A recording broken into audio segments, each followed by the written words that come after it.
everyone. This is Megan Mermaid, and this is my show, Conversations with Friends, where I interview real people who are also my friends that are doing some really extraordinary things. Today, I have my beautiful friend Ka here, who is a marriage and family therapist and is doing some amazing revolutionary things in the psychedelic world. So, Ka, how are you doing today? Welcome. I'm doing great. Thank you. Thank you. I'm excited to have this conversation. Me too. And it's so funny because I feel like there's been so many changes back and forth in the time that we've had this. And I feel like it's because there's been some resistance. So it could probably be my resistance because this is a path that I've been so passionate about, but like really nervous to share about. But I know that you are so open with what you're doing and you're doing some amazing things for people. Tell us a little bit about yourself. Yeah. So on this particular path with psychedelic medicine, I actually was synchronistically led to an ayahuasca plant medicine ceremony at a time when I had been really sick. I was really sick. I didn't know what was going on. I tried everything in the toolbox, like trying to figure out and heal myself. And that landed me kind of synchronistically to some plant medicine work, which ended up basically changing my life. I mean, I ended up learning that I had Lyme disease, and it had affected me, like my face had become paralyzed, all sorts of weird stuff. And the plant medicine, the psychedelic, took my healing to like this level that I couldn't get to without it. And so that's kind of like the short version. And then I was simultaneously studying psychology in a psych program and going towards my LMFT license. And I was already like, I did my psycho farm paper on ayahuasca because I was just like super interested in alternative healing modalities. As you know, I'm into like a lot of alternative stuff, like you. And so somehow I was doing this deep healing work. I was working with this plant medicine, and I was kind of already in my cohort, like really interested in psychedelic medicine. People thought I was super weird because this is like kind of right before it really, like, you know, How to Change Your Mind came out a couple of years later, like where people were feeling more comfortable talking about psychedelic medicine. And so I was definitely like kind of the odd person in my psychology cohort. And that like pushed me towards working at a ketamine clinic, again, kind of just like synchronized up, where I got all my pre-license hours done at a ketamine clinic, working with altered states. I was like really blown away just what was happening for people in that setting. So it's kind of the short version. Oh, that's so amazing. And good for you for marching to the beat of your own drum and doing things before they are accepted, because I feel like so much misinformation is out there. So can you tell us, for those of us that may not be aware of what ketamine is or how it works, what do these sessions look like? Yeah, so ketamine is a psychedelic, but it's a little bit different than the psychedelics we know, like mushrooms and ayahuasca and LSD. It's very gentle, at least in the way that I'm using it in my sessions. It's lower doses. A lot of people hear horse tranquilizer, special K. There's all these like weird ideas about ketamine, and so I'm really happy to have this conversation and talk about it, because it's actually been used for mental health for many years. It just hasn't been known or like in the mainstream conversation. And ketamine creates an altered state. What it does is it separates you from your automatic brain, which is really, they call it a dissociative psychedelic.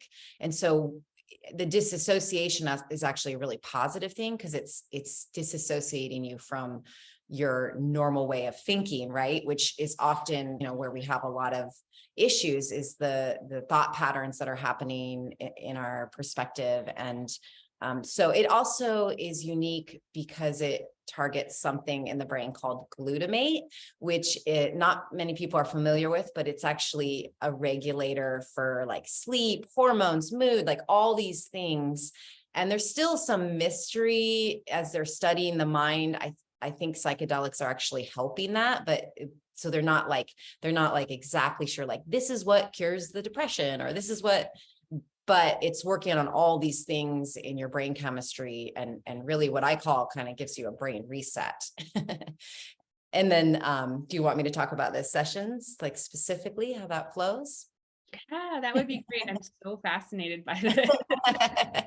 So if somebody works with me, they can either be doing regular therapy work, trauma-informed therapy work. We do a lot of mindfulness stuff, breath work. So we're already kind of working in the direction of altered states. I love to use breath work as sort of an assessment of how people deal with altered states and or as like a prep into the session. And so people can either be working with me already and they can decide to go on a ketamine journey, or they can be working with other therapists or other healers and do just a ketamine journey with me. But with that, there's a minimum of like, we're going to do some prep work and we're going to do some closing processing work. It's not just one ketamine session and done. But that ketamine session is a 2-hour session, and it's really simple. And I really try to keep it simple because, the medicine or the work is in your own consciousness. And so I really, use the tools of energy medicine and all these like, I weave in the occult that I've been studying for so long as a way of really creating a soft, warm sanctuary space.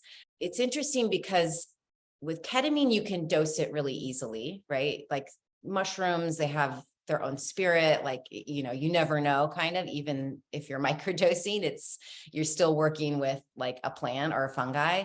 And ketamine's, synthetic, so it's very measured. Even with that though, people have their own consciousness. And so they might respond differently, but no matter what they're experiencing in a ketamine session, they're going to feel good in their body. They're going to feel relaxed. And that's really useful, right? It's like, I look at it as kind of like a bridge medicine into altered states and into psychedelics in general, because even if you're exploring maybe a trauma experience, like you're still feeling good and relaxed in your body. And that helps you see it potentially in a different way, and also connect with it with kind of more love and softness, where it might have before been very triggering, right? Any questions from that? I feel like I could keep going. No, it's so powerful, and you share about it so elegantly. And I feel like what you shared about there just being like a softness to exploring this trauma is so important to point out, because like I shared, there's so much misinformation out there about psychedelics and plant medicine and the use of it. But what I found in my personal experience is that I've been able to do so much more healing with these tools than I would have ever been able to do, lifetimes of healing. So what would you say to someone that feels nervous about this or maybe has reservations? What are some of the benefits of working with a ketamine therapist like you? For example, what would be the benefits of doing this type of work rather than maybe just talk therapy or something else other than that? Yeah, good question. I have lots of things swirling in response to that. For one, first of all, our modern world is so hectic and fast, and there's so much distraction and toxins that we're like interfacing with every day, right? Whether it's from the air that we're breathing to, the media that we're seeing, that you can't really escape from in some ways. And so I look at it as like, there's a relevancy, there's a spiritual gift here because of that, because things are so intense. It's like, we need that rinse out in our consciousness, and nothing there's nothing you're accessing that isn't already within you, right? These are just like catalysts, they're window openers. Everything that we're experiencing on a psychedelic medicine is us. It's it's our collective us. It's our inner us, right? It's almost like it's cleaning out that pineal gland so that we can see again, right? And so there are a lot of people that are nervous right up until session, and once they experience it, they're like, oh, this actually, this is really, this is, this is safe, this is warm, this is nice. And even, there's some interesting myths out there, I feel like, where, like, for example, there's this idea that like you're cheating if you're doing like you're like bypassing the work or something. I feel like that comes up sometimes in conversations with people. And it's so, if you've ever done work with psychedelics, you know that like there's no cheating in it. You're actually like very much confronting some deep stuff with yourself. And sometimes that's a beautiful experience, connection of like a deeper love and acceptance. And not so much with ketamine, but with other plant medicine psychedelics, it can be what people might call difficult, right? Or the word bad trip gets thrown out there. And there's some people saying like there's no such thing as a bad trip. And I actually believe that, because I think the difference is the setting that you have, the meaning making that you're extracting from the experience. And if there's something difficult, that means there's something in your unconscious that's difficult that wants to kind of open up and come out. And I think, I can see why there's so much fear, because it is deep work. It is like our inner self, people are afraid to confront themselves, really.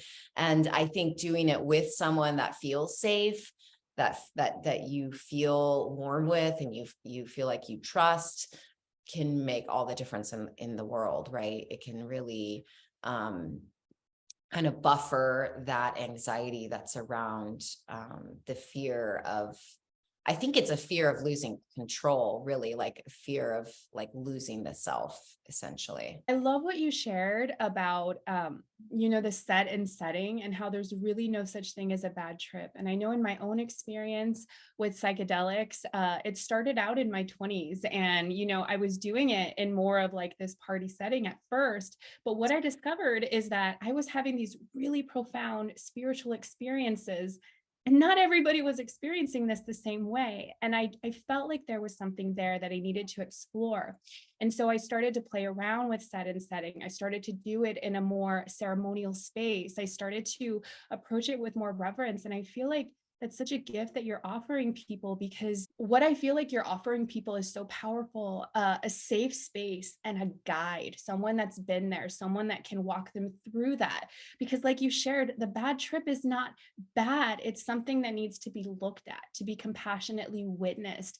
And when you have this safe environment, all of those variables about losing control are maintained, and you can actually really go deeper and receive so much more from that experience. So I'd love for you to just share, do you have any experiences, either personal or, that you've witnessed in other people that have been like these really beautiful healing experiences? Yeah, so many. I'm so inspired by this medicine, particularly ketamine, because as you know me personally, and I'm so like earth-centered, and I love the plants. I work with the plants. And so I was kind of surprised when I found myself working with what's essentially medicine made in a laboratory, right? Although esoterically everything is from nature, so there's that idea, but I've had people that were like, wow, I didn't know I was this depressed all my life, really. And then they're feeling something different. Or, sometimes it works more subtly at first, like in the perspective, like it's really a medicine of perspective, ketamine.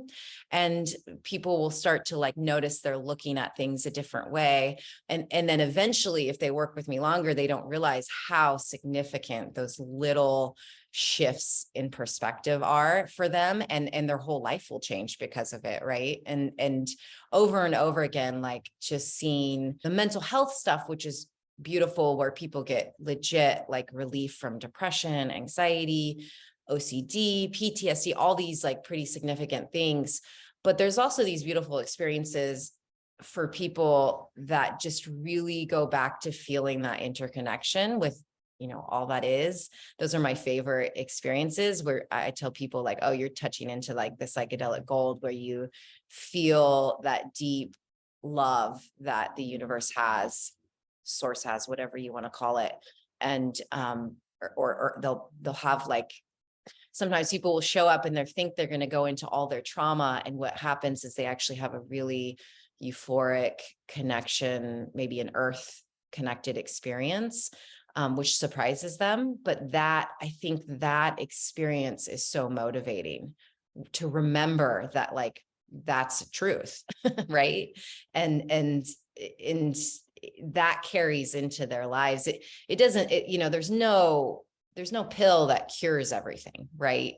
But to have these motivating experiences that are like a remembrance, it shrinks problems sometimes. It makes our worry kind of, start to minimize, and we see that deeper truth of like interconnection with all that is. And I love those experiences. And I think also you talked about ceremony and me creating a space.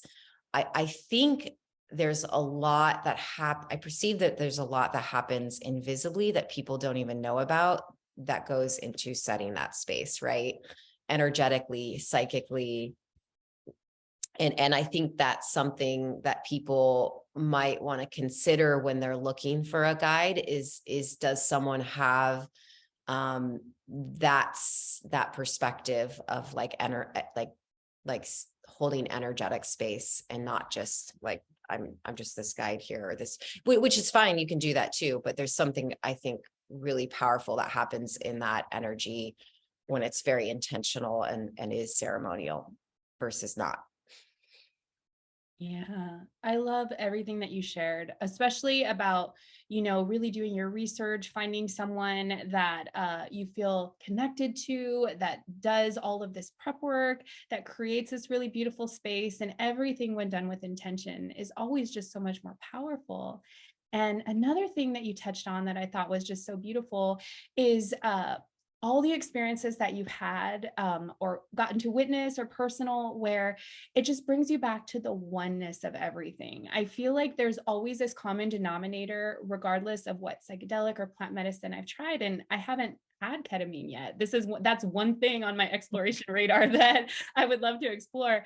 But for me, it's always been like this feeling of like a big sigh of relief, like, oh my God, yeah, everything's okay. Everything's beautiful. Everything's connected. Like it's all going to be okay. And like that point, like then being able to dive deep into the shadows and like look at this stuff, it just creates so much more safety. I'm reminded of the words like, not everything that is good is accepted, and not everything that is accepted is good. And Right. so it's just so important that you're doing this work and you're showing that these options are available and that they can be done in this safe way. And we can explore these really powerful areas of life and do so in a way that can actually even be like, I loved that you used the word euphoric, because that's so powerful. And it's really such a great motivator to, explore these unknown realms, which of course it's not for everyone. So who would you say is an ideal candidate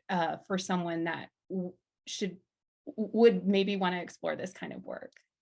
Yeah, usually I use the word like people that are stuck. Well, especially like ketamine's a little bit different than some of the bigger, not that they're bigger, but there's more like sort of visual stimulation, and like in sessions with the doses that we use, for me, somebody's always going to be able to answer a question I ask them. Like they're conscious, right? They're still in the room in a sense.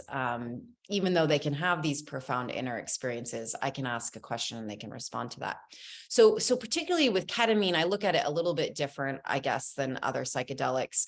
I feel like it is more accessible for just anyone that's like been feeling really stuck, like they can't get out of maybe an automatic thought pattern that keeps like a negative thought patterns. That depression is something that comes and goes in their life, and they haven't been able to figure out how to rinse that out in a deeper way.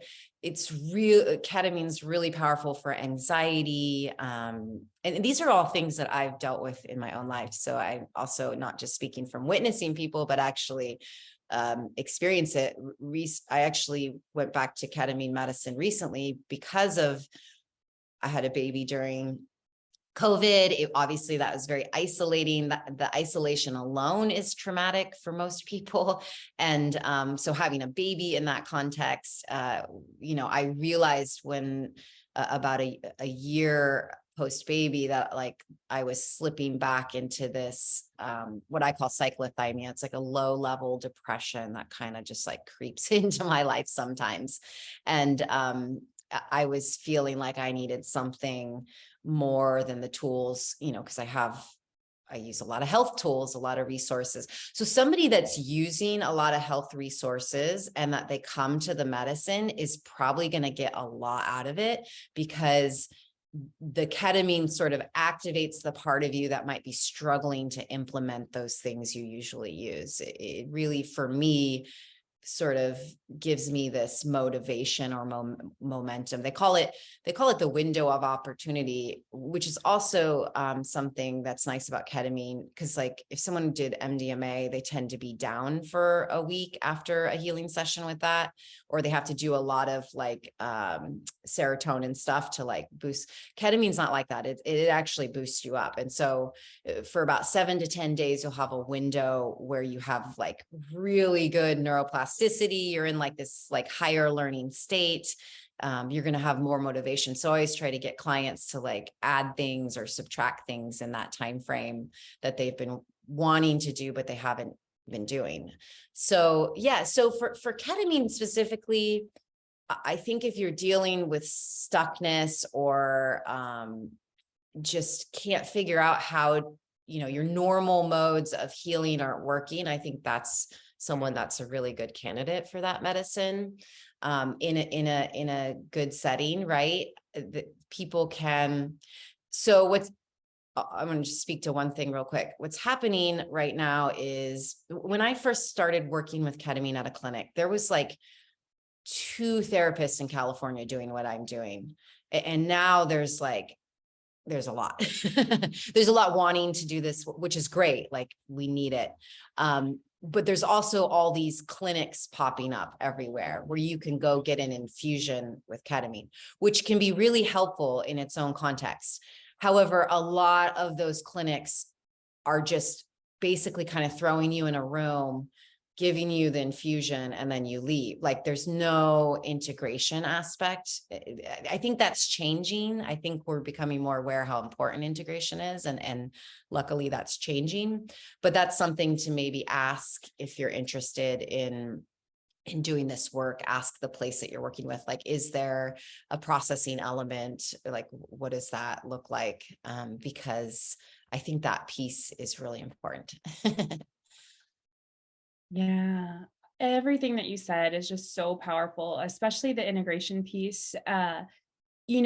Everything needs integration, and we can have these really profound experiences. And what I've noticed with psychedelic medicine is like there's the experience, which it is in itself, something that you can learn from or you can look back on. And then there's all this stuff that happens after. And I feel like that's where like the big change is. It's like the integration after, what happens after. And so I love that you're really advocating for a powerful and an important integration process. And I love that, this medicine is getting out there more and more people are doing it. And, we need to approach it in a good way. And thank you as well for sharing about your personal journey. Our children are just about the same age, and I relate so much to your journey, dealing with my own experiences of anxiety and depression. And I love that this medicine has supported you in that. And I also love that you talked about how it's in addition to all of the other things that we're doing. And in the research that I've done with psychedelics, a lot of the work that it does is in clearing like the blockages to our prefrontal cortex, which is exactly what you're talking about, where we feel stuck. It's just like no matter what we do, we could be doing the diet, we could be doing the meditation, the breath work, all the things, but it's like we can't get over that programming. And Yeah. so that's why it's just so beautiful that we have these opportunities to use these tools in the way that in a way of reverence and integrity and sacredness and honoring, to create these really beautiful and profound changes. Yeah, I love this work. I feel like it's been a long journey and I've like arrived at this space that feels so meaningful to me. I think that psychedelics are very relevant right now. I think they're relevant because we've obviously kind of lost our way in what's, just more as a mass or a collective, in culture, we've lost our way, where people are really disconnected from each other. And, even family system, it's like what I've learned through psychedelic medicine, through the wild things that have been happening in the world, is like community connection is the most important thing in this human experience. Even if you're the most introverted person in the world, you still need connection to thrive, to make it. And I think we really learned that in the last few years. And psychedelic medicine is like helping people first find connection with themselves, which then allows them to have better relationships and be more in right relationship in the world, which builds community. And for me, that's like the gold of all of this. And so I've always been someone that loves, I'm ruled by Neptune and 12th house sun. Like I like to go deep, right? And this work allows me to be in the depths with people, right? And a lot of people are scared of the depths, right? Of their unconsciousness or their unconscious minds. And not me. I love, that's where I love to go. And so I think because of that, it does create that feeling of safety, right? And which allows vulnerability and allows connection and allows, like you can only heal so much on what feels like on the surface. Like you have to, and the unconscious mind doesn't work in language. It works in dream medicine. It's works in images. It works in sound. And as we know, like psychedelics get us to that part of our consciousness. It opens that part of our brain where we can see things that we might not be able to see as we're moving through the world normally. And so I just feel like it's such a gift and an honor to kind of open that door for people or to do the deeper work with people already doing it. It's just a huge blessing. I feel I'm inspired by it constantly. I love that. And you inspire me so much. And, I'm just like you. I love going into the depths, and I've learned so much. And, I can say in my personal journey that after a DMT trip, my very first DMT trip, I literally quit opiates and cigarettes. I had been smoking cigarettes for 10 years. I had been using opiates first socially, and then it started to creep into everyday life. After that, it was literally like this reset button where all of a sudden I was just like, oh my gosh, like my body is this temple. I want to start treating myself better. I started to make all these changes. And then, I've had so many experiences with ayahuasca, with mushrooms with LSD, and so much of my healing journey has been devoted to these experiences with the medicine. But what I found is that I love the deep dive, but I've had so much fear about talking about it. And I even had a mentor that told me once that if I talked about psychedelics or my experience with it, that no one would take me seriously. So I'd love to get your opinion on that. Were you always just comfortable being this pioneer, or did it take time for you to like feel okay to like start sharing about this passion that you have? Yeah, I mean, I've always, I'm an Aquarius, so being weird is what I love. But yeah, but it's nice to see. I get really excited talking to people about it, and just what's happened in the last. I remember at the temple, I did a lot of ayahuasca medicine and helped at the woman there was underground, obviously, at that time, and she had been doing it for like 25 years, these ceremonies. And she's very old school, and so she didn't even use the word ayahuasca. You had to use the word meditation. And I remember like telling her like, oh no, it's coming, it's gonna be okay, like this stuff's gonna be legal. And this was like 5-6 years ago, and she was like, what are you talking about? But it's like, yes, I feel comfortable sharing, but I've been doing other work where I didn't fully express, my work with psychedelics.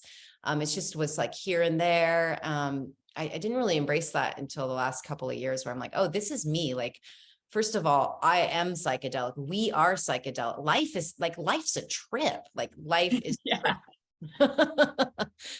like it's a trip. And like I said, like these things are what I see is like gifts from the earth, from God, they're gifts for us to remember. Like we're just touching into something we can already do. And people that work with certain psychedelics like a long time, eventually they don't even need the psychedelic. Like they can tap into that part of themselves quite easily, with a lot of work with it. And so it's nothing that we aren't already.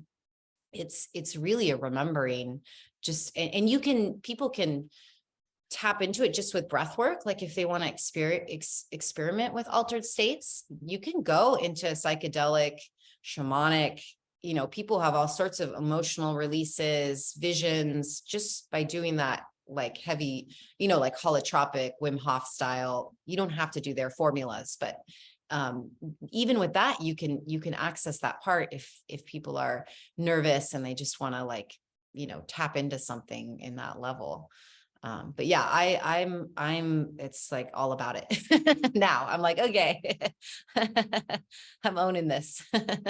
Love that. Yeah, own it, because you're right.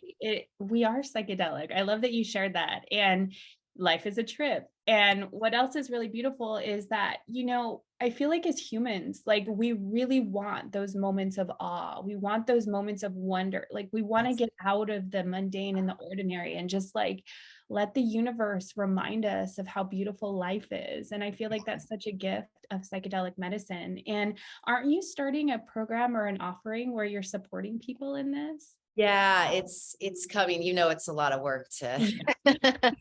it's in the works. So I'm really excited. My partner's going to be a part of it. It's kind of how we met, was through a shared love for psychedelics. And so he's very involved in psychedelics too. And yeah, we are in the process of creating a program that I'm kind of calling, it's like the yin to a lot of yang psychedelic programs. Like there's a lot popping up, but they're very much centered. If they feel masculine, like there's a lot of science and good, like, protocol information. What we're interested in sharing, and what I think is really important and essential in any psychedelic setting, is, how to create sanctuary, how to create energetic boundaries, like the psychic realms, how to navigate that, because that is what you're navigating in any session with plant medicine or psychedelics or altered states, is you're in the psychic realms of yourself. And I think there's a lot of great programs that are needed, but I think it's a kind of a missing piece, is like creating sanctuary within the setting and the set within our mind space. So yeah, I'm super excited about that. Glad that you're doing that, and I can't wait to hear more about it, because I feel like you're right. You're filling in this gap, because you have this beautiful background of like mystery school, initiatory teachings, and all of this other personal work that you've done. And all of the education that you've gone through, all of the mastery, and you have this really beautiful love for the medicine itself. And so I feel like this is such a gift that you're offering people. And every time I see your posts or what you're sharing, it just lights me up, because it's just so amazing and so needed. And it's so beautiful to see you as a pioneer in this consciousness. So while that program is being created, what are some other ways that people can work with you if they're like, oh wow, Ka is so amazing, like how do I get in touch with her? Yeah. So I'm happy, like, if people want to have a conversation and they have questions, I'm going to probably start doing more like workshops to kind of be able to share more information or answer people's questions. If somebody wants to do ketamine journeys with me, they do have to be a California resident, because I'm licensed for that work in California.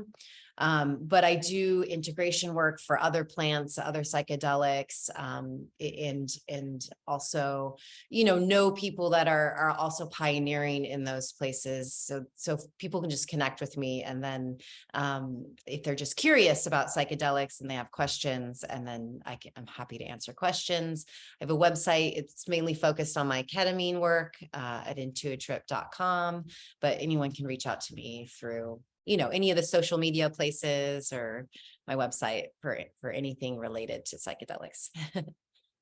Wonderful. Thank you, Ka. And I will list all of those links in the bio below, so you can connect with her and check out her website and her beautiful social media.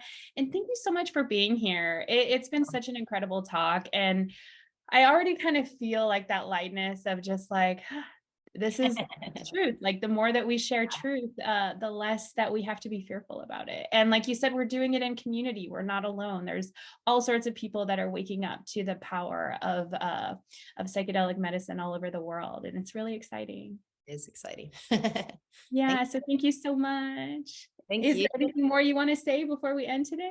Oh, thank you just for the opportunity to share. I mean, there's so much, it just having these conversations inspires and starts to percolate more, right? Because there's so much to be talked about, because there is a lot of fear around it. I mean, there literally was a war on drugs, and these were lumped into that category just without thought, right? And so there's a reason why we have this fear. There was a collective fear kind of program put out there about it. And so it's really great to see the research happening so that people feel safe. It's great to see people that have already been doing it for years, kind of coming out of the closet and sharing the work they've been doing, and I really just want to give a shout out to the underground psychedelic pioneers that have been, if it weren't for the underground shaman that I had, I wouldn't have necessarily healed my Lyme disease. And I feel like those people are true, like angels that have been doing this work. And there's some controversy as it goes into like the corporate institutional world. And I think we just need to keep honoring like the indigenous people and the people that have been really committed to this medicine for a long time. Yeah. Thank you for saying that. And thank you for bringing up the fact that it's almost like I feel like we're dealing with this collective PTSD of all of this fear that's surrounding it. And the more that we have these kinds of conversations and we honor the underground pioneers and the indigenous people that have brought us these beautiful gifts, the more we can unravel it. So I hope you don't mind, but I'm probably going to bring you on for many more conversations. Yay! I'm not biting my tongue because I'm like, I want to say more. Yeah, exactly. But we have babies and kids and work jobs and all those things. Yeah, and we can still manage all of it and have these profound experiences too. It's amazing, breaking the mold. So thank you so much, Ka. You inspire me so much, and it's been such a joy to have you here today. Same. Thank you. All right. Thank you. Bye, everyone. And again, you can always check out the link in my bio, meganmermaid.com. I offer galactic channeled readings, personal sessions. My self-study course, Galactic Leadership Training, is now available. And I will see you soon for more conversations with friends. I believe in you, and I have a great day.